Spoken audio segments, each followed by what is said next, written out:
es el pueblo tomando las decisiones de gobierno, que el gobierno tiene que ejecutar. De eso se trata el poder ciudadano. Democracia directa. El que no participa, sí, el que no participa es porque no quiere, o porque tal vez hay alguien que está actuando mal y no está informando correctamente sobre cuándo son las actividades, y esas cosas hay que corregirlas. Pero todo nicaragüense pertenece por derecho propio a los gabinetes del poder ciudadano.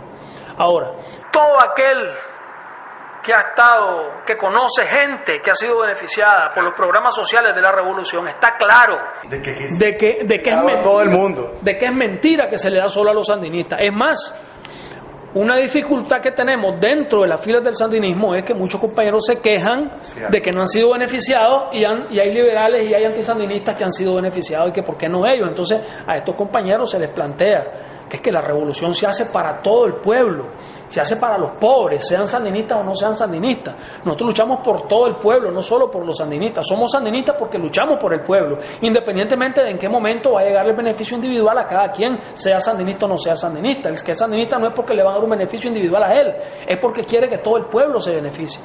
Y eso es lo que nosotros planteamos, el mensaje que compartimos con nuestras bases sandinistas cuando hay inconformidades, precisamente por el hecho de que no se le da solo a los sandinistas el beneficio, porque además quien decide el beneficio, quien decide quiénes van a ser las personas beneficiarias, es el pueblo reunido, organizado como gabinete del poder ciudadano. Es decir, es la gente reunida, los vecinos reunidos los que deciden quiénes entre ellos van a ser beneficiados. No es que viene una lista de arriba, ¿me entendés?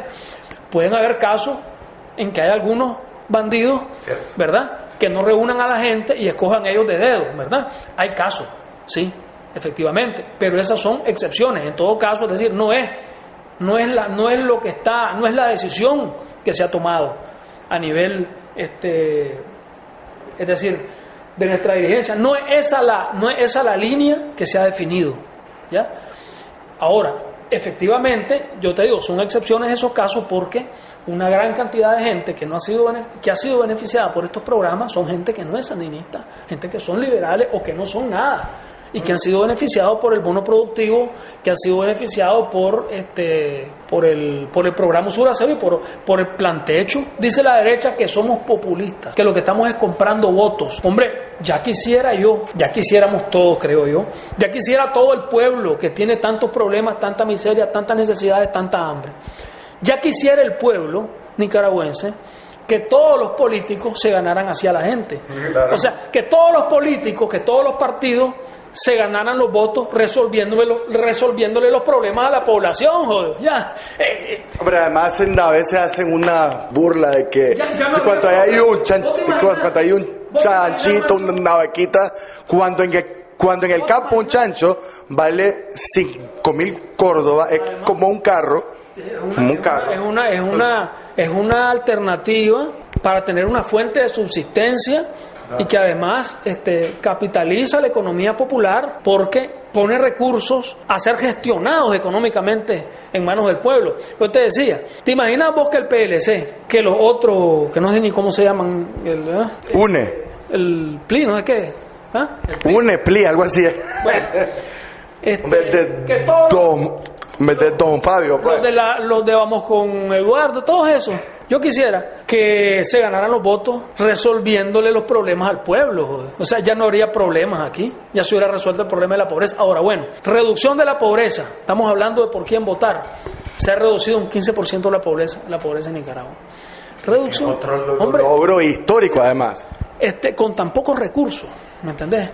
Porque además tenemos también el hecho de que el presupuesto no se distribuye como quisiéramos nosotros que se distribuyera, porque los representantes de las potencias capitalistas, que son potencias económicas porque nos han saqueado históricamente y ahora se disfrazan de cooperantes, pero desgraciadamente esa cooperación para nosotros es importante, claro, y nos ponen como condición que el FMI apruebe el presupuesto. Entonces hay que negociar con el FMI para que tengamos esa parte del presupuesto, pero en esa negociación se logra una gran cantidad de cuestiones a favor del pueblo nicaragüense, porque hay un gobierno que negocia porque se ve obligado a negociar, pero negocia defendiendo los intereses del pueblo nicaragüense cuando va a negociar con el FMI. Por eso Nicaragua ha pasado de ser uno de los países a los que el FMI le ponía más condiciones a uno de los países a los que menos condiciones ahora le pone el FMI. Fíjate que cuando estaban los gobiernos neoliberales, es decir, que más bien le subían la parada al FMI. Ahora no, ahora el FMI te dice, no le puedes dar tanto a educación, ¿cómo no? Le tengo que dar tanto por esto y el gobierno va y negocia y va ahí con posiciones de defensa de los intereses del pueblo y se llega pues a un acuerdo, ¿me entendés? Bueno, no le voy a subir tantos millones, pues lo voy a subir tanto a la educación. Entonces el FMI te acepta, pero producto de una negociación que estás haciendo, porque no tenés de otra, tenés que negociar, pero negociando a favor de los intereses del pueblo. Entonces nosotros denunciamos que el FMI es enemigo del pueblo nicaragüense. Y cuando lo decimos, nos atacan diciendo que somos irresponsables, que mordemos la mano que nos da de comer, ¿verdad? Por un lado. Por otro lado, cuando se logra un buen resultado de las negociaciones, nos acusan de que somos neoliberales porque negociamos con el FMI. Entonces, ¿en qué estamos? Si negociamos malo y si no lo hacemos también. Reducción de la pobreza al 15%, reducción del analfabetismo, salud y educación gratuita, solución de la crisis energética, calles y casas para el pueblo, bono productivo alimentario, usura cero, plan techo, en solo 5 años. Hemos hecho 5 años y con toda la crisis del mundo. Todo lo que ha hecho el Frente Sandinista en 5 años. Que la pobreza todavía existe. Claro. Si nadie ha dicho que en Nicaragua ya no hay pobreza. Porque cuando viene el Frente y dice se ha reducido la pobreza en un tanto por ciento. Mentira, y hay un montón de pobres todavía. Claro, es que no estamos diciendo que ya la pobreza no existe. Estamos diciendo que hay menos pobreza. Que hay menos pobreza, que porcentualmente, porque fíjate bien, pueden haber incluso más pobres, porque la población aumenta. Cada año la población aumenta. La reducción de la pobreza no la vas a medir en términos absolutos, es decir, de cuántos pobres había en tal año, cuántos pobres hay ahora. Porque entonces tenés que ver cuántos habitantes habían en ese tiempo y cuántos habitantes hay ahora. Tenés que ver qué porcentaje de la población está en la pobreza. Ahí es donde se mide porcentualmente. Por eso es que la derecha manipula las cifras. Entonces, de cada 100 nicaragüenses, ¿cuántos son pobres? Eso es lo que tenés que ver. ¿Cuántos eran pobres hace 5 años? De cada 100 nicaragüenses y cuántos son pobres ahora.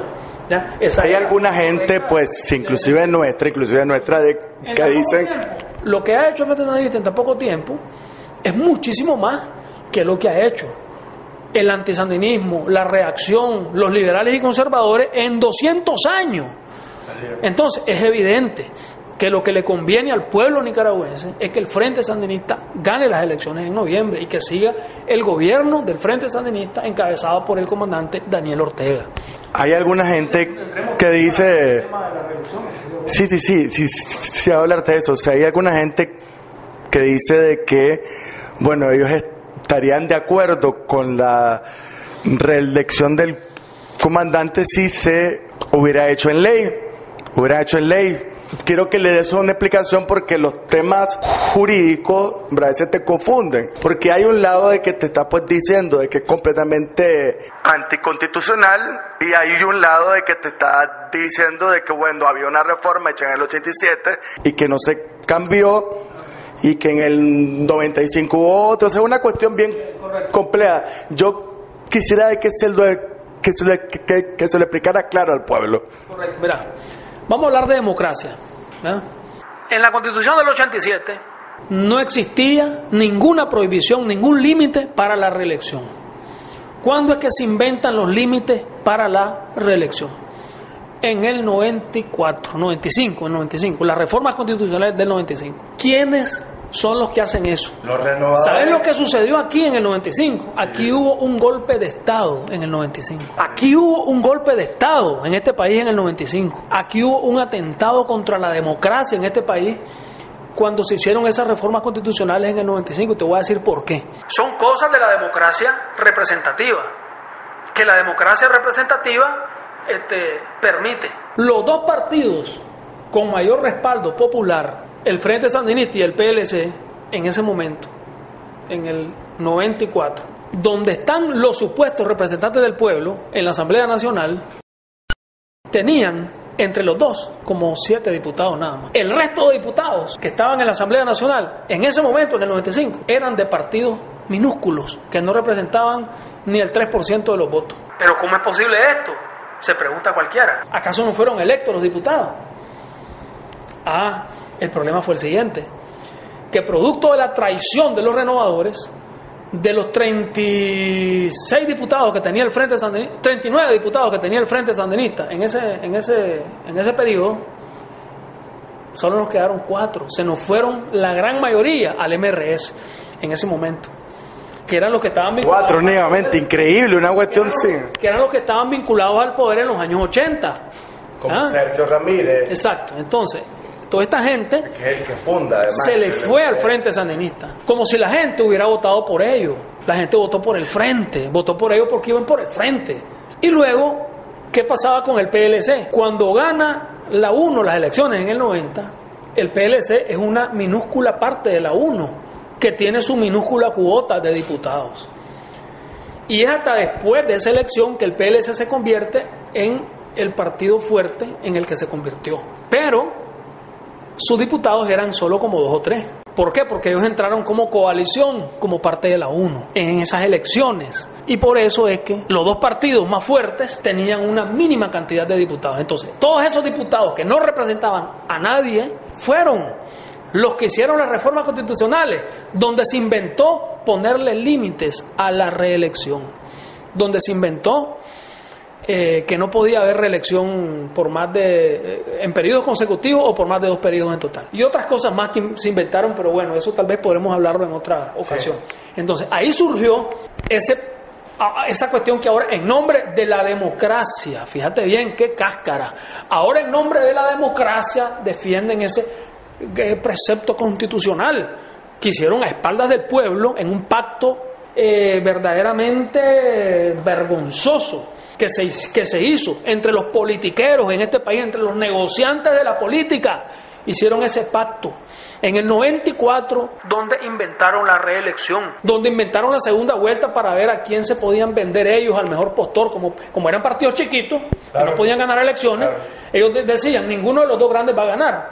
Entonces, a la segunda vuelta, nosotros vamos a ser decisivos. Pero vamos con el que nos dé más. Ese es el cálculo político que hicieron esos señores politiqueros, que además, atentando contra la democracia, hicieron ese pacto en el 94. Ahí estaba el MRS, ahí estaban todos esos que andan ahora pegando gritos al cielo, porque según ellos estamos violando la Constitución. Pero bueno, hicieron lo que quisieron. Reformaron la Constitución y metieron lo de la reelección. Bien, pero cometieron un grave error, porque volvieron la Constitución contradictoria. Exactamente. Un artículo de principios que defiende el derecho de todos los ciudadanos a elegir y ser elegidos, y el otro artículo que pretende regular el anterior, pero al regularlo lo anula, que es negando al pueblo el derecho a elegir a quien le dé la gana. Es decir, si el pueblo, ahora hablemos, sigamos hablando de democracia, si el pueblo es el soberano, ¿por qué le vas a impedir que elija a quien le da la gana? Que porque está en el gobierno y puede hacer uso de los recursos del Estado. Cualquiera que sea el candidato del partido de gobierno, si piensa hacer uso de los recursos del Estado, el partido de gobierno lo va a usar a favor de su candidato, sea o no el presidente.